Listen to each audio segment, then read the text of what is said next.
ಜೀನಾಗೆ ಸಂಪಾದಕತ್ವದಲ್ಲಿ ಜಿಎನ್ಎಸ್ news Sagar ಸುತ್ತದ ಆಚೆ ಈಚೆ ಶನಿವಾರದ news ಅಪ್ಡೇಟ್ಗೆ ತಮಗೆ ಸ್ವಾಗತ.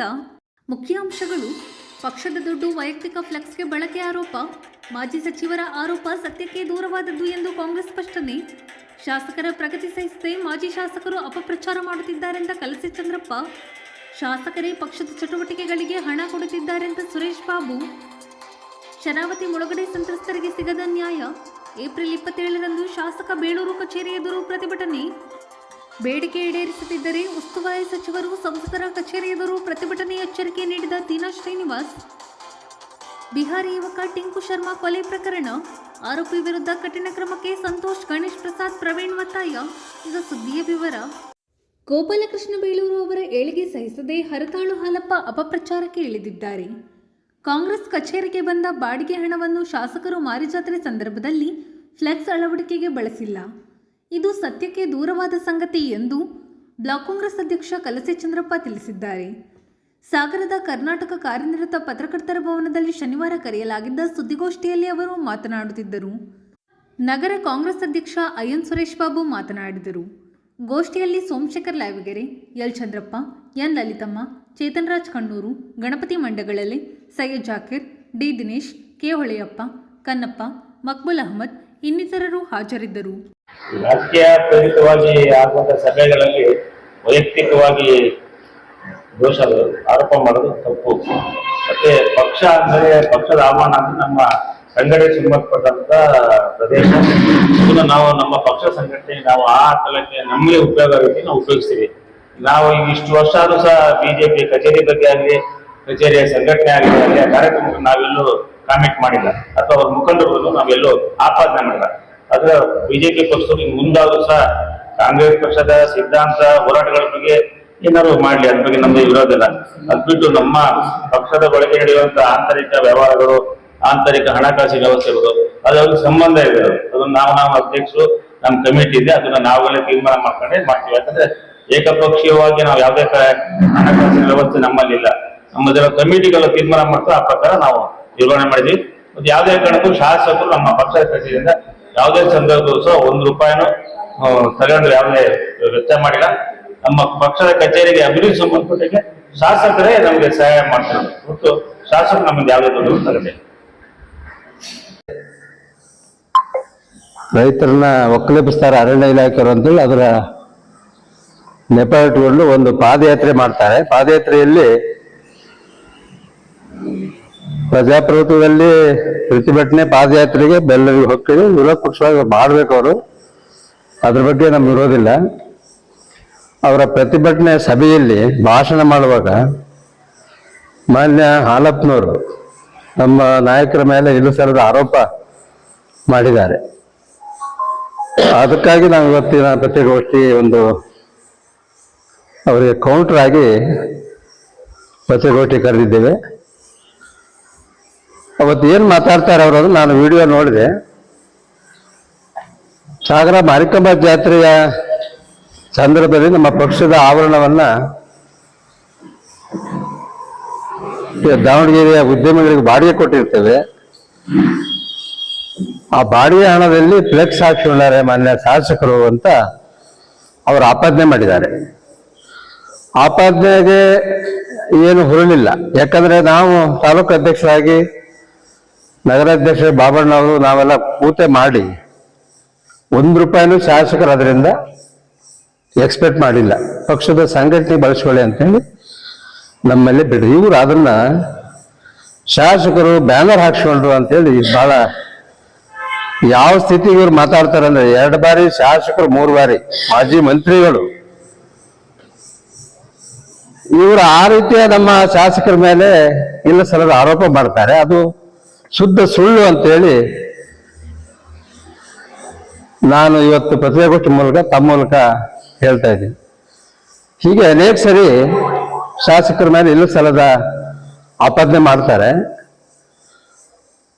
ಹಿಂದೆ ಮಾರಿ ಜಾತ್ರೆ ಸಂದರ್ಭದಲ್ಲಿ ಮಾರಿ ಜಾತ್ರೆ ದುಡ್ಡು ಬಳಸ್ಕೊಂಡು ಫ್ಲೆಕ್ಸ್ ಹಾಕ್ತಿರು ಅಂತ ಅದೊಂದು ಅವರ ಪಟಾಲಾಂಕಗಳಿಂದ ಹೇಳಿಕೆಯನ್ನು ಕೊಡಿಸಿದ್ರು. ಅದು ಕೂಡ ಶುದ್ಧ ಸುಳ್ಳು. ಈಗ ಗೋಪಾಲಕೃಷ್ಣ ಬೇಳೂರವರು 2004ರಿಂದ ಸಾಗರಕ್ಕೆ ಎಂಟ್ರಿ ಆದ್ಮೇಲೆ ಶಾಸಕರಾಗಲಿ ಆಗದೇ ಇರಲಿ, ಅವರು ಫ್ಲೆಕ್ಸ್ ಎಲ್ಲ ಅವತ್ತಿನಿಂದ ಇವತ್ತಿಗೂ ಒಂದೇ ತರ, ಕಡಿಮೆ ಅಂತ ಇಲ್ಲ. ಒಂದು ತೆರೆದ ರೂಢಿ ಅವ್ರದ್ದು. ಯಾವುದೇ ಕಾರ್ಯಕ್ರಮ ಸಾಗರದಲ್ಲಿ ನಡೀಲಿ, ಫಂಕ್ಷನ್ಗಳು ನಡೀಲಿ, ದೇವಸ್ಥಾನ ಕಾರ್ಯಕ್ರಮಗಳು ನಡೀಲಿ, ಅದಕ್ಕೆ ಸಂಬಂಧಪಟ್ಟಂತ ಫ್ಲೆಕ್ಸ್ಗಳನ್ನ ಅವರೊಬ್ರು ಶಾಸಕರಾಗಿ ಆಗದೇ ಇದ್ದಾಗಲೂ ಪ್ರತಿ ಸಾಗರದ ಪ್ರಮುಖ ಸ್ಥಳಗಳಲ್ಲಿ ಫ್ಲೆಕ್ಸ್ ಅನ್ನ ಅವರ ಅಭಿಮಾನಿಗಳ ಮೂಲಕ ಹಾಕಿದೀವಿ. ನಾವು ಕೂಡ ಅವ್ರ ಹುಟ್ಟಹಬ್ಬದಲ್ಲೂ ಕೂಡ ಎಲ್ಲ ಅಭಿಮಾನಿಗಳು ಸ್ವಂತ ಖರ್ಚಿನಲ್ಲಿ ಎಲ್ಲ ತಾಲೂಕಿನಾದ್ಯಂತ ಫ್ಲೆಕ್ಸ್ ಅನ್ನು ಹಾಕಿ ನಾವು ಅವರ ಹುಟ್ಟಹಬ್ಬನೂ ಕೂಡ ಸರಳವಾಗಿ ಆಚರಣೆ ಮಾಡಿದ್ವಿ. ಹಾಗೆ ಬಿಜೆಪಿಯವರ ಏನಂದ್ರೆ, ಇವರು ರೈತರಿಗೆ ಒಂದ್ ಕಡೆ ರಕ್ಷಣೆ ಕೊಡ್ತೀವಿ ಅಂತಾರೆ. ಯಾವ ರಕ್ಷಣೆ ಇವರಿಂದ ರಕ್ಷಣೆ ಆಗಿಲ್ಲ. ಎಲ್ಲ ರೈತರಿಗೂ ನಮ್ಮ ಶಾಸಕರೇ ರಕ್ಷಣೆ ಕೊಟ್ಟಿದ್ದಾರೆ. ಸಂಬಂಧಪಟ್ಟ ಅಧಿಕಾರಿಗಳನ್ನ ಕರೆದು ಯಾವುದೇ ರೈತರ ವಕ್ರೆಪ್ಪಿಸಬಾರದು. ಇಡೀ ತಾಲೂಕಿನಲ್ಲಿ ಯಾವುದೇ ಊರು ಪ್ರಶ್ನೆ ಇಲ್ಲ. ಇಡೀ ತಾಲೂಕಿನಾದ್ಯಂತ ರೈತರಿಗೆ ನಿಮ್ಮಿಂದ ಹಿಂಸೆ ಆಗಬಾರ್ದು ಅಂತೇಳಿ ಅವರು ತರಾಟೆ ತಗೊಂಡು ಇಲಾಖೆಯವರಿಗೆ, ಅಧಿಕಾರಿಗಳಿಗೆ ತರಾಟೆ ತಗೊಂಡು ಆ ರೀತಿಯ ರೈತರಿಗೆ ರಕ್ಷಣೆಯನ್ನ ಕೊಡಿಸಿ ಅಂತ ಬಂದಿದ್ದಾರೆ. ಅದು ಮಾಧ್ಯಮದವರಿಗೂ ಗೊತ್ತು, ನಮಗೂ ಗೊತ್ತು. ಇವರು ಇಲ್ಲಿ ಸಲ್ಲದ ಆರೋಪಗಳನ್ನು ಮಾಡಿದ್ರೆ ಇದು ತಾಲೂಕು ಕಾಂಗ್ರೆಸ್ ಖಂಡಿಸ್ತದೆ. ಮೊನ್ನೆ ಹಾಲಪ್ಪನವರೇ, ಮುಂದಾದ್ರೂ ನೀವು ನಿಮ್ಮ ಹೇಳಿಕೆಗಳನ್ನ ತಿದ್ದುಪಡಿ ಮಾಡ್ಕೋಬೇಕು. ವಿರೋಧ ಪಕ್ಷವಾಗಿ ನೀವು ಪ್ರತಿಭಟನೆ ಮಾಡ್ರಿ, ಅದಕ್ಕೆ ಯಾರ ವಿರೋಧನೂ ಇಲ್ಲ. ವಿರೋಧ ಪಕ್ಷವಾಗಿ ಮಾಡಬೇಕು. ಮತ್ತು ನಮಗೂ ಕೂಡ ಒಂದು ಎಚ್ಚರಿಕೆಯ ಗಂಟೆ ಆಗ್ತದೆ. ಅದನ್ನು ಮಾಡೋದಕ್ಕೆ ನಮ್ದೇನು ವಿರೋಧ ಇಲ್ಲ. ಆದ್ರೆ ಶಾಸಕರ ಬಗ್ಗೆ ಮಾತಾಡುವಾಗ ನೀವು ಹೊಗಳುವಾಗ ಮಾತಾಡಿದ್ರೆ ಚೆನ್ನಾಗಿರೋಲ್ಲ ಅಂತೇಳಿ ನಾನು ಈ ಸಂದರ್ಭದಲ್ಲಿ ಕಡಾಖಂಡಿತವಾಗಿ ಖಂಡಿಸ್ತೇನೆ ಅವರ ಹೇಳಿಕೆಯನ್ನ. ಹಾಗೆ ರೈತರ ವಿಚಾರದಲ್ಲಿ ಹೇಳಿದ್ ನಾನೀಗ, ಇಡೀ ತಾಲೂಕಿನಲ್ಲಿ ಎಲ್ಲೆಲ್ಲಿ ನಡೆದ ಸಣ್ಣ ಸಣ್ಣ ಒತ್ತುವರಿ ತೆರವುಗೊಳಿಸೋ ಪ್ರಕರಣದಲ್ಲಿ ಎಲ್ಲಿ ಕೂಡ ರೈತರ ಮೇಲೆ ಅಧಿಕಾರಿಗಳು ದಬ್ಬಾಳಿಕೆ ಮಾಡಲಿಕ್ಕೆ ಬಿಡ್ಲಿಲ್ಲ. ಈಗಳಿಗೆವರೆಗೂ ಅದನ್ನ ಕಾಪಾಡ್ಕೊಂಡು ಬಂದಿದ್ದಾರೆ ಶಾಸಕರು. ಆ ರೀತಿಯೇ ನಡ್ಕೊಳ್ತಾ ಇದ್ದಾರೆ. ಅವರ ಏಳಿಗೆ ಸಹಿಸಲಾರದೆ ಬಿಜೆಪಿಯ ಇಂಥ ಪ್ರತಿಭಟನೆ ಸಂದರ್ಭದಲ್ಲಿ ಶಾಸಕರ ಏಳಿಗೆ ಸಹಿಸಲಾರದೆ ಅವರು ತಾವು ತಾಲೂಕಿನಲ್ಲಿ ಇದೀವಿ ಅನ್ನೋದನ್ನ ತೋರಿಸ್ಕೊಳ್ಳೋಕ್ಕಾಗಿ ಈ ರೀತಿಯ ಹೇಳಿಕೆಗಳನ್ನ ಮತ್ತು ಸಭೆಗಳನ್ನು ಮಾಡ್ತಾ ಇದ್ದಾರೆ. ಆಮೇಲೆ ಮೊನ್ನೆ ಸಾಗರದಲ್ಲಿ ಒಂದು ಕೊಲೆ ಆಯಿತು. ನಮ್ಮ ಡಿಗ್ರಿ ಕಾಲೇಜ್ ಎದುರುಗಡೆ ಹೋಟ್ಲಲ್ಲಿ ಕೊಲೆ ಆಯಿತು. ಕೊಲೆ ಮಾಡಿದವರು ಹೇಳಿದ್ರು ತಕ್ಷಣ ಅದು ಸಾಗರದ ಆ ಹೋಟೆಲ್ ಕೆಲಸಗಾರನ್ನ ಕೊಲೆ ಮಾಡಿದ್ರು. ಅದನ್ನ ಕೊಲೆ ಮಾಡಿದ್ರು ಕೂಡ ಇಲಾಖೆಯವರು ಹೇಳಿದ್ರು. ಅದನ್ನ ಶಾಸಕರು ಗೊತ್ತಾದ ತಕ್ಷಣ SP ಸಾಹೇಬರಿಗೆ ಫೋನ್ ಮಾಡಿ ಯಾರು ತಪ್ಪಿತಸ್ಥರಿದ್ದಾರೆ ಆ ಕೂಡಲೇ ಬಂಧಿಸಬೇಕು, ಮತ್ತೆ ಕಾನೂನು ಸುವ್ಯವಸ್ಥೆ ಕಾಪಾಡಬೇಕು ಅಂತೇಳಿ ಅವರ ದಾವಣಗೆರೆಯಲ್ಲಿದ್ದರೂ ಕೂಡ SP ಶರಾವತಿ ಮುಳುಗಡೆ ಸಂತ್ರಸ್ತರ ಬೇಡಿಕೆ ಈಡೇರಿಸಿದ ಶಾಸಕರ ಕ್ರಮವನ್ನು ಖಂಡಿಸಿ ಏಪ್ರಿಲ್ 27ರಂದು ಶಾಸಕರ ಕಚೇರಿ ಎದುರು ಬೃಹತ್ ಪ್ರತಿಭಟನೆ ಹಮ್ಮಿಕೊಳ್ಳಲಾಗಿದೆ ಎಂದು ಮಲೆನಾಡು ರೈತ ಹೋರಾಟ ವೇದಿಕೆ ಜಿಲ್ಲಾ ಸಂಚಾಲಕ ತೇನಾ ಶ್ರೀನಿವಾಸ್ ತಿಳಿಸಿದ್ದಾರೆ. ಸಾಗರದ ಕರ್ನಾಟಕ ಕಾರ್ಯನಿರತ ಪತ್ರಕರ್ತರ ಭವನದಲ್ಲಿ ಶನಿವಾರ ಕರೆಯಲಾಗಿದ್ದ ಸುದ್ದಿಗೋಷ್ಠಿಯಲ್ಲಿ ಅವರು ಮಾತನಾಡುತ್ತಿದ್ದರು. ಗೋಷ್ಠಿಯಲ್ಲಿ ಅಶೋಕ್ ಜಂಬಳ್ಳಿ, ಮಂಜಪ್ಪ, ಚಕ್ರಪಾಣಿ, ಅರುಣ್, ನಾಗರಾಜ್, ಮನು, ದಯಾನಂದ್, ದೇವಪ್ಪ, ದಿನೇಶ್, ಶಿವಪ್ಪ ಇನ್ನಿತರರು ಹಾಜರಿದ್ದರು. ಪ್ರತಿನಿಧಿಗಳಲ್ಲಿ ಜನರ ಸಮಸ್ಯೆಯನ್ನ ಗಂಭೀರವಾಗಿ ಇವರು ತಗೊಂಡು ಇವತ್ತು ಬಗೆಹರಿಸೋದಕ್ಕೆ ಪ್ರಯತ್ನ ಮಾಡ್ತಿಲ್ಲ. ಶಾಸಕರಿಗೆ ನಾವು ಅವ್ರ ಕಚೇರಿಗೆ ಅವರಿಗೆ ಲಿಖಿತವಾಗಿ ನೋಟಿಸ್ ಕೊಡ್ತೀವಿ. ನಮ್ಮ ಮಲೆನಾಡು ರೈತ ಹೋರಾಟ ಸಮಿತಿಯಿಂದ 27ನೇ ತಾರೀಕೊಳಗೆ ಮುಖ್ಯ ಕಾರ್ಯದರ್ಶಿಗಳ ಸಭೆ ನಿಗದಿ ಮಾಡದೇ ಇದ್ರೆ ಅಥವಾ ನಮ್ಮ ಕಡತಗಳನ್ನ ದೆಹಲಿಗೆ ಕಳಿಸೋದಕ್ಕೆ ರಾಜ್ಯದಿಂದ ಪ್ರಯತ್ನ ಮಾಡದೇ ಇದ್ರೆ ಮುಖ್ಯಮಂತ್ರಿಗಳು ಮಾತು ಕೊಟ್ಟಂಗೆ ನುಡಿದಂತೆ ನಡೀತೀವಿ ಅಂತ ಇವರೆಲ್ಲ ಮಾತು ಕೊಟ್ಟವರು. ಕೂಡಲೇ ಸಭೆಯನ್ನ ನಿಗದಿ ಮಾಡಿಸದೇ ಇದ್ರೆ 27ನೇ ತಾರೀಕು ಶಾಸಕರ ಕಚೇರಿ ಎದುರಿಗೆ ಬೃಹತ್ ಪ್ರತಿಭಟನೆಯನ್ನು ಮಾಡ್ತೇವೆ. ಮುಂದೆ ಸಂಸದರು ಮತ್ತೆ ಉಸ್ತುವಾರಿ ಸಚಿವರ ಕಚೇರಿ ಮುಂದೆ ಪ್ರತಿಭಟನೆ ಮಾಡ್ತೇವೆ. ಆಯ್ಕೆ ಆಗಿದ್ದಾರೆ. ರಾಜ್ಯದಲ್ಲಿ ಅವರು ಮಂತ್ರಿ ದರ್ಜೆ ಸ್ಥಾನಮಾನವನ್ನು ಹೊಂದಿದ್ದಾರೆ.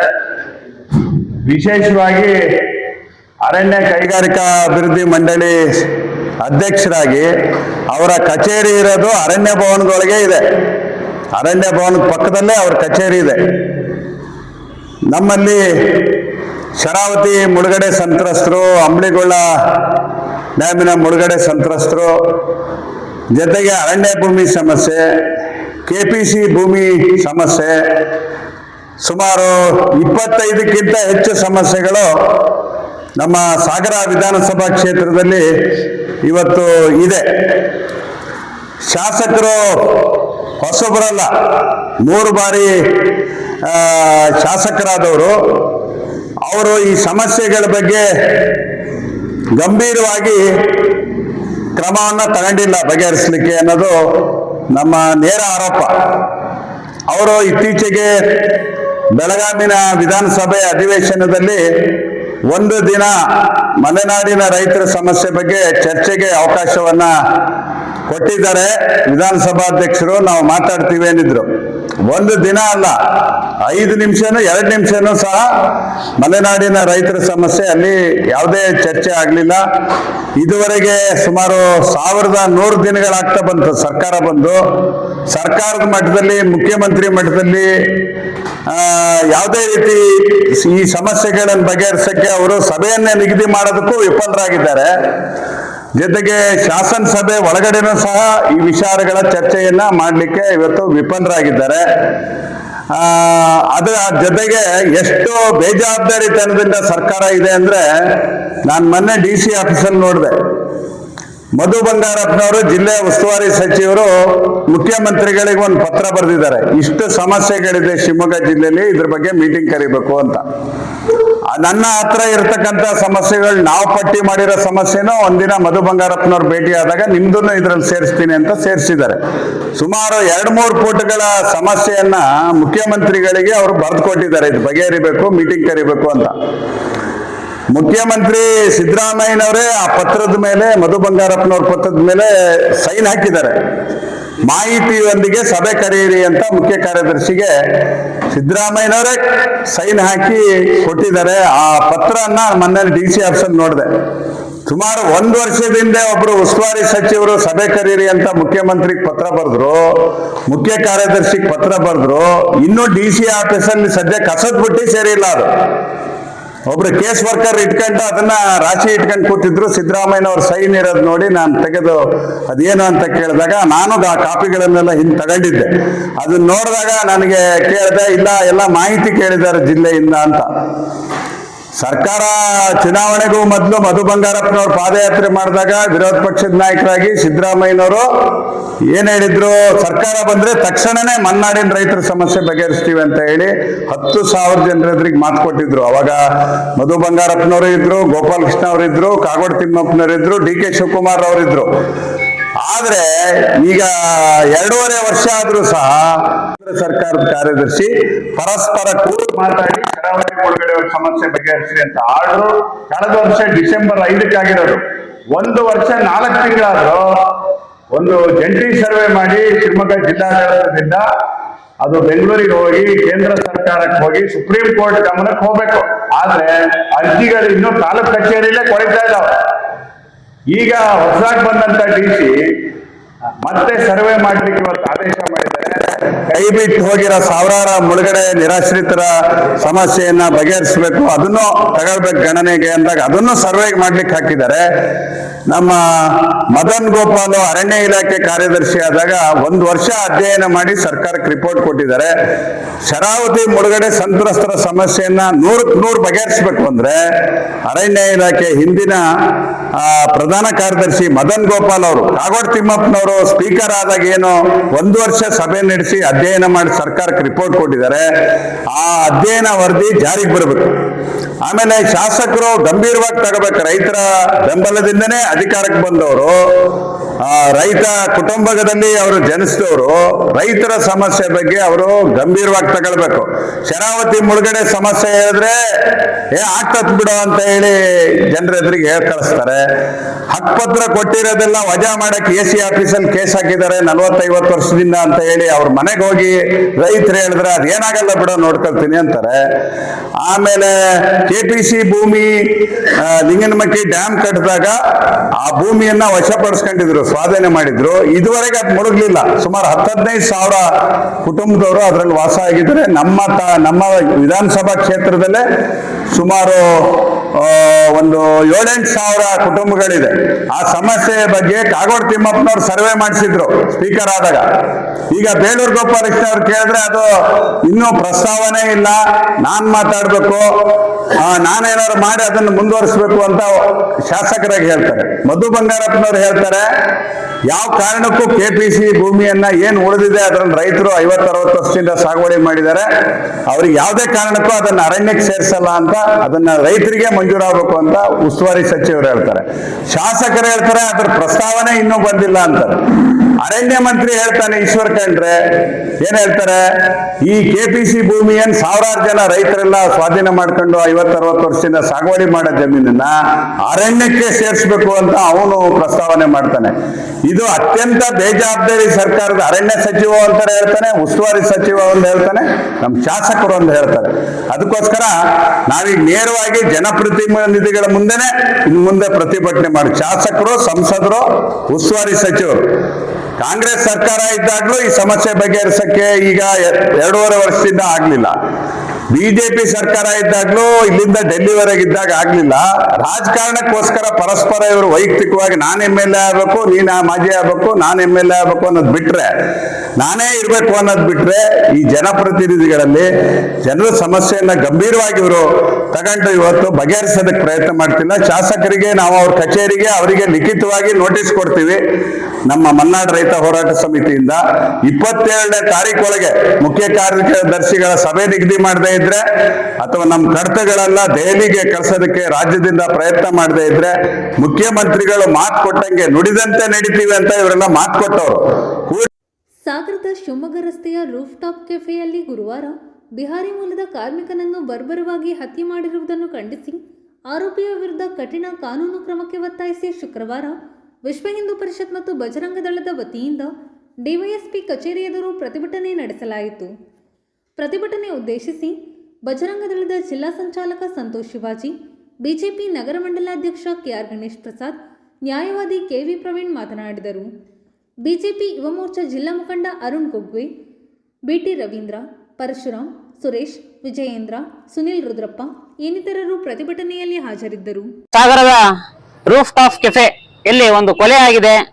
ಇಮ್ರಾನ್ ಅಂತ ಅಂಗಡಿಯ ಮಾಲೀಕ, ಇವನು ತನ್ನ ಅಂಗಡಿಯಲ್ಲಿ ಕೆಲಸ ಮಾಡ್ತಿರುವಂತಹ ಹಿಂದೂ ಯುವಕ ಟಿಂಕು ಶರ್ಮಾ ಬಿಹಾರದ ಮೂಲದ ವ್ಯಕ್ತಿಯನ್ನ ಬರ್ಬರವಾಗಿ ಹತ್ಯೆಯನ್ನು ಮಾಡಿ ತನ್ನ ಕಾರಿನಲ್ಲಿ ತೆಗೆದುಕೊಂಡು ಬಂದು ಮನೆ ಹತ್ರ ಇಟ್ಟು ಮಲಗಿರ್ತಾನೆ. ಇದು ಪೊಲೀಸ್ ಇಲಾಖೆಗೆ ಗೊತ್ತಾದ ತಕ್ಷಣ ಪೊಲೀಸರು ತಕ್ಷಣಕ್ಕೆ ಅಲ್ಲಿ ಏನ್ ಮಾಡಬೇಕಿತ್ತು ಆ ಕ್ರಮನ ಮಾಡಿಲ್ಲ. ಪೊಲೀಸ್ ಇಲಾಖೆಗೆ ಗೊತ್ತಾದ ತಕ್ಷಣ ಆ ಸ್ಥಳದಿಂದ ಆ ವಾಹನದಲ್ಲಿ ಹಾಗೂ ಶವವನ್ನಿದ್ದನ್ನ ಕಳೆದ 2 ಗಂಟೆಗಳ ಕಾಲ ಬೇರೆ ಕಡೆ ಸಾಗಿಸಿದ್ರು ಅಂತ ಸಾರ್ವಜನಿಕವಾಗಿ ಚರ್ಚೆ ಆಗ್ತಾ ಇದೆ. ಇದಕ್ಕೆ ಪೊಲೀಸ್ ಇಲಾಖೆ ಸ್ಪಷ್ಟೀಕರಣ ಕೊಡಬೇಕು.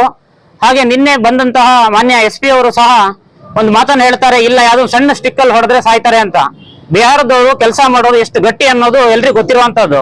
ಯಾವುದೇ ಒಂದು ಸಣ್ಣ ಆಯುಧದಿಂದ ಹೊಡೆದು ಸಾಯಿಸಿದ್ದಲ್ಲ, ಅಮಾನುಷವಾಗಿ ಅವನ್ನ ಸಾಯಿಸಿದ್ದಾರೆ. ಇದನ್ನ ಉನ್ನತ ಮಟ್ಟದ ತನಿಖೆ ಆಗ್ರಹಿಸಬೇಕು ಅಂತ ಹೇಳಿ ವಿಶ್ವ ಹಿಂದೂ ಪರಿಷತ್, ಬಜರಂಗ ದಳ ಹಾಗೂ ಭಾಜಪ ವತಿಯಿಂದ ಇವತ್ತು ಆಗ್ರಹವನ್ನು ಮಾಡ್ತಾ ಇದ್ದೇವೆ.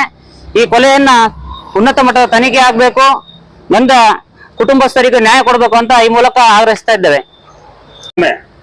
ಸಾಗರದ ವ್ಯಾಪ್ತಿಯಲ್ಲಿ ನಡೆದಿರ್ತಕ್ಕಂಥದ್ದು ಅತ್ಯಂತ ಖಂಡನೀಯವಾಗಿರ್ತಕ್ಕಂಥ ಸಂಗತಿ. ಯಾಕಂದ್ರೆ ವಿಶೇಷವಾಗಿ ಬಿಹಾರದಿಂದ ಏನು ಒಬ್ಬ ಕಾರ್ಮಿಕರು ಸಾಗರಕ್ಕೆ ಅಥವಾ ಬೇರೆ ಬೇರೆ ಕಡೆಗಳಲ್ಲಿ ಆಗಮಿಸ್ತಾ ಇದ್ದಾರೆ, ಅವರಿಂದ ಕೆಲಸ ಕಾರ್ಯಗಳನ್ನ ಮಾಡಿಸ್ಕೊಂಡು ಹಣಕಾಸಿನ ವ್ಯವಹಾರದಲ್ಲಿ ಅವರಿಗೆ ಕೊಡದೇನೆ ಮೋಸ ಮಾಡಿ ಇವತ್ತು ಅವ್ರನ್ನ ಕೊಲೆ ಮಾಡ್ತಾರೆ ಅಂತ ಅಂದ್ರೆ ಇದು ಅತ್ಯಂತ ಹೇಯವಾಗಿರ್ತಕ್ಕಂಥ ಕೃತ್ಯ. ಇದಾದ ನಂತರದಲ್ಲೂ ಕೂಡ ಅದು ಯಾವ ರೀತಿಯ ಪ್ರಭಾವವನ್ನ ಬಳಸ್ಕೊಂಡಿದಾರೋ ಅಥವಾ ಯಾವ ರೀತಿಯಲ್ಲಿ ಅವರಿಗೆ ಬೇರೆ ಬೇರೆ ಬೇರೆ ಅಧಿಕಾರಿಗಳಿಂದ ಬೆಂಬಲ ಇದೆಯೋ ಗೊತ್ತಾಗ್ತಾ ಇಲ್ಲ. 2 ಗಂಟೆಗಳ ಕಾಲ ಒಂದು ಶವವನ್ನು ಒಂದು ಕಾರ್ನಲ್ಲಿ ಇಟ್ಕೊಂಡು ಇಡೀ ಸಾಗರದಲ್ಲಿ ಸುತ್ತಾಡಿಸ್ತಾ ಇದ್ದಾರೆ ಅಂತ ಅಂದ್ರೆ ಇದಕ್ಕಿಂತ ಶೋಚನೀಯ ಪರಿಸ್ಥಿತಿ ಸಾಗರದಲ್ಲಿ ಇದೆಯಾ ಹೇಳ್ತಕ್ಕಂಥ ಒಂದು ವಾತಾವರಣ ನಿರ್ಮಾಣ ಆಗ್ತಾ ಇದೆ. ಒಂದು ಪೊಲೀಸ್ ವ್ಯವಸ್ಥೆ, ಒಂದು ಪೊಲೀಸ್ ಇಲಾಖೆ ಬಹುಶಃ ಅತ್ಯಂತ ಕಠಿಣವಾಗಿರ್ತಕ್ಕಂಥ ರೀತಿಯಲ್ಲಿ ಒಂದು ಸಂದೇಶಗಳನ್ನ ಕೊಟ್ಟರೆ ಮಾತ್ರ ಒಂದು ಏನು ಕಲ್ಪಿಟ್ಗಳಿದ್ದಾರೆ ಅವರಿಗೆ ಒಂದು ಹೆದರಿಕೆ ಮೂಡ್ಲಿಕ್ಕೆ ಸಾಧ್ಯ ಇರುತ್ತೆ. ಆದ್ರೆ ಇವತ್ತು ಸಾಗರದಲ್ಲಿ ನಾವು ಕೂಡ ಹಿಂದಿನ ದಿನಗಳ ಹೋರಾಟವನ್ನು ಮಾಡಿದ್ವಿ, ಗಾಂಜಾದ ವಿರುದ್ಧ ಹೋರಾಟವನ್ನು ಮಾಡಿದ್ವಿ. ಆದ್ರೆ ಇದುವರೆಗೂ ಕೂಡ ಗಾಂಜಾ ವಿಷಯದಲ್ಲಿ ಯಾವುದೇ ರೀತಿಯ ಬೆಳವಣಿಗೆಗಳು ಆಗಿರ್ತಕ್ಕಂಥ ನಮ್ಗೆ ಕಂಡು ಬಂದಿಲ್ಲ, ಯಾರು ಕೂಡ ಮಾಹಿತಿ ಕೊಡ್ಲಿಲ್ಲ. ಇದನ್ನ ನೋಡಿದ್ರೆ ಕೇವಲ ನಾವು ಹೋರಾಟವನ್ನು ಮಾಡ್ತೀವಿ, ಅದನ್ನ ಕೇವಲ ಒಂದು ಹೋರಾಟವಾಗಿ ತೆಗೆದುಕೊಳ್ತಾ ಇದ್ದಾರೆ ವಿನಃ ಅದಕ್ಕೆ ಸೂಕ್ತವಾಗಿರ್ತಕ್ಕಂಥ ಕ್ರಮಗಳನ್ನ ಕೈಗೊಳ್ತಾ ಇಲ್ಲ ಪೊಲೀಸ್ ಇಲಾಖೆ. ಈಗಾಗಲೇ ಸಂತೋಷ್ ಅವರು ಹೇಳಿದ್ರು, SP ಅವರು ಯಾವುದೋ ಸಣ್ಣ ಸ್ಟಿಕ್ಕಿನಿಂದ ಹೊಡೆದು ಆಗಿರ್ಬೋದು ಹೇಳ್ತಕ್ಕಂಥ ಇದು ನೋಡಿದ್ರೆ ನಮಗೆ ಅನುಮಾನ ಮೂಡ್ತಾ ಇದೆ. ಇದರಲ್ಲಿ ಇಷ್ಟು ಕ್ಷುಲ್ಲಕವಾಗಿ ಒಬ್ಬ SP ಅವರು ಈ ರೀತಿ ಹೇಳಿಕೆಯನ್ನು ಕೊಡ್ತಾ ಇದ್ದಾರೆ ಅಂತ ಅಂದ್ರೆ ಇದು ಯಾಕಾಗಿ ಹೇಳ್ತಕ್ಕಂಥ ಅನುಮಾನ ಆಗ್ತಾ ಇದೆ.